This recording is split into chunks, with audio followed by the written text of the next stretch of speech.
நண்பர்களே, இன்னைக்கு இந்த வீடியோவில் நீங்கள் பயன்படுத்தக்கூடிய ஆண்ட்ராய்டு மொபைலில் எதை பற்றி நம்ம பார்க்க போகிறோம்னா, நீங்கள் அதிகமாக பயன்படுத்தக்கூடிய ஒரு ப்ரௌசரை பற்றி நம்ம பார்க்க போகிறோம். அதாங்க கூகுளோட க்ரோம் ப்ரௌசர். இதில் ஒரு முக்கியமான ஒரு செட்டிங்கை நான் உங்களுக்கு தெரியப்படுத்த போகிறேன். கண்டிப்பாக உங்களுக்கு ரொம்ப யூஸ்ஃபுல்லாக இருக்கும். ஸோ இதை பற்றி நீங்கள் முழுமையாக தெரிஞ்சுக்கணும்னு ஆசைப்பட்டீங்கன்னா வழக்கம் போல் வீடியோக்கு லைக் கொடுத்துக்கோங்க. தொடர்ச்சியாக நம்முடைய சேனலை சப்போர்ட் பண்ணுங்கள். அதே மாதிரி தமிழ் டெக் ஜிஞ்சர் பேரில் ஒரு டெலிகிராம் அக்கௌண்ட் இருக்குது. அதோட லிங்க் நான் கீழே கொடுத்துருக்கேன். தேவைப்பட்டா ஜாயின் பண்ணிங்க. ஒருவேளை நீங்கள் யூடியூபோட நோட்டிஃபிகேஷன் மிஸ் பண்ணிட்டீங்கன்னா டேரெக்டாக அங்கே கேட்ச் பண்ணலாம். இப்போ என்ன பண்ணலாம், வாங்க வீடியோக்குள்ள போகலாம்.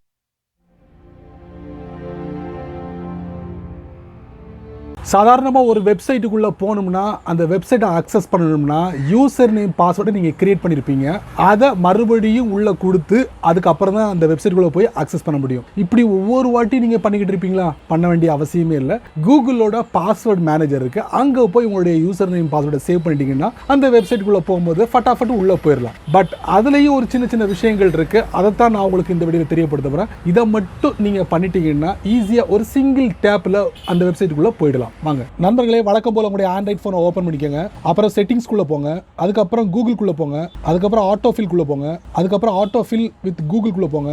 யூஸ் ஆட்டோஃபில் வித் கூகுள் இந்த டாகல் ஆஃப்ல இருந்தால் ஆன் பண்ணிக்கோங்க. அப்புறம் பாஸ்வேர்ட்ஸ் இருக்கும், அதுக்குள்ளே போங்க. அதுக்கப்புறம் இதில் பார்த்தீங்கன்னா ஒரு ப்ளஸ் பட்டன் இருக்கும், அதுக்குள்ளே போங்க. உங்கள் ஃபோன் உள்ள ஆப்பை சூஸ் பண்ணலாம், இல்லை ஏதாவது ஒரு சைட்டை நீங்கள் ரெடி பண்ணலாம். நீங்கள் எந்த வெப்சைட்டை லாகின் பண்ண போகிறீங்களோ க்ரோமில் அந்த வெப்சைட்டை இதில் என்டர் பண்ணி யூசர் நேம் பாஸ்வேர்டை கொடுத்து மேலே ஒரு கிரே கலரில் சேவ் அப்படிங்கிற பட்டன் இருக்கும், அது விசிபிளாகவும் சேவ் பண்ணிக்கோங்க. இந்த மாதிரி கூகுளோட பாஸ்வேர்ட் மேனேஜரில் என்னுடைய ஃபேஸ்புக் அக்கௌண்ட்டை நான் சேவ் பண்ணி வச்சிருக்கேன். க்ரோம் ப்ரௌசரில் போய் ஃபேஸ்புக்கை நான் லாகின் பண்ணும்போது ஈஸியாக லாகின் பண்ண முடியும். அதை நான் சொல்கிறேன். அடுத்து கூகுளோட க்ரோம் ப்ரௌசருக்குள்ளே போங்க. இதில் கூகுள் பாஸ்வேர்ட் மேனேஜர் டைப் பண்ணி சர்ச் பண்ணுங்க. ஃபர்ஸ்ட் லிங்க் டிஸ்பிளே ஆகும், அதுக்குள்ளே போங்க. என்னுடைய ப்ரொஃபைல் பிக்சருக்கு கீழே ஒரு செட்டிங்ஸ் இருக்கும், அதுக்குள்ளே போங்க. மறக்காமல் நீங்கள் இந்த 3 டாகலையும் நீங்கள் ஆன் பண்ணி வச்சுக்கோங்க. ஸோ இதில் ஒரு சில விஷயங்கள் இருக்குது. இதை பற்றி டீட்டெயிலாக ஒரு வீடியோ போடுறேன். இப்போ கூகுளோட பாஸ்வேர்ட் மேனேஜருக்குள்ளே போய் செட்டிங்ஸ்குள்ளே போய் செட் பண்ணிட்டோம். இப்போ இதுலேருந்து நம்ம வெளியே வந்துருவோம். அடுத்து ஃபைனலி ஒரு செட்டிங் இருக்குது. இந்த மாதிரி டைப் பண்ணிக்கோங்க. க்ரோம் ஃபிளாக்ஸ் சர்ச் பண்ணுங்க. ஃபிளாக்ஸ்குள்ளே போயிட்டோம். டச் டூன்னு டைப் பண்ணுங்க. கீழே பார்த்தீங்கன்னா உங்களுக்கு form submission in touch to fill இது டிஃபால்ட்டில் இருக்கும். அதை நீங்கள் டேப் பண்ணுங்க. எனேபிள்னு கொடுத்துருங்க. கீழே ஒரு பட்டன் டிஸ்பிளே ஆகும், ரீலான்ச்னு சொல்லிட்டு அதை நீங்கள் டேப் பண்ணுங்க. இப்போ க்ரோம் வந்து க்ளோஸ் ஆகி மறுபடியும் ஓப்பன் ஆகும். அந்த செட்டிங்கும் அப்ளை ஆகிடுச்சு. இப்போ ஹோம் பட்டனை கொடுத்து வெளியே வந்துருவோம். இப்போ நம்ம ட்ரை பண்ணுவோம். ஒரு வெப்சைட்டை க்ரோம் வழியாக நம்ம சைன்இன் பண்ண போகிறோம். mobile.facebook கொடுத்து உள்ளே போகிறேன். இப்போ ஃபேஸ்புக் வந்து மொபைலில் லாகின் பண்ண போகிறேன்.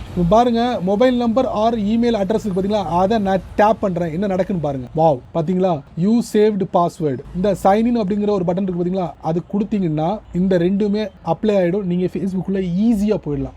நீங்கள் ஒவ்வொரு வாட்டி யூசர் நேம் பாஸ்வேர்டு கொடுத்து சைன்இன் பண்ண வேண்டிய தேவை இல்லை. இதுக்கு முன்னால் கூகுள் என்ன பண்ணாங்கன்னா, ஆட்டோஃபில் பாஸ்வேர்டில் வந்து 2-3 ஸ்டெப் கடந்து தான் நம்ம உள்ளே போக வேண்டியிருக்கு. இப்போ அப்படி இல்லை, ஒரு சிங்கிள் டேப்பில் நம்ம உள்ளே போயிடலாம் அந்த வெப்சைட்டுக்குள்ளே. சரி நண்பர்களே, இந்த வீடியோவை நீங்கள் ரொம்ப பொறுமையாக நீங்கள் வாட்ச் பண்ணிப்பீங்க. ஸோ இந்த அருமையான ஈஸியான ஸ்டெப்பை கண்டிப்பாக உங்களுடைய ப்ரௌசரில் பயன்படுத்துங்க. அதுவும் கூகுளோட க்ரோம் ப்ரௌசரோ கூகுள் ஆப்லேயோ பயன்படுத்தலாம். ஸோ இதை பற்றி மறக்காமல் கீழே உள்ள கமெண்ட் செக்ஷனில் பின் பண்ணுங்கள், நான் தெரிஞ்சுக்கிறேன். பயனுள்ள வீடியோவாக இருந்தால் என்ன பண்ணுங்கள், ஷேர் பண்ணால் மட்டும் இருந்துடாதீங்க, ஷேர் பண்ணுங்கள். அவங்களும் இதோட பலனை அனுபவிக்கணும். நீங்கள் நம்ம சேனலுக்கு புதுசாக இருந்தீங்கன்னா வழக்கம் போல் வீடியோக்கில் சிவப்பு கலர் பட்டன், பக்கத்தில் ஒரு பெல் ஐக்கான். ஸோ பிடிச்சா லைக் பண்ணுங்கள், பிடிக்கலன்னா அன்லைக் பண்ணுங்கள்.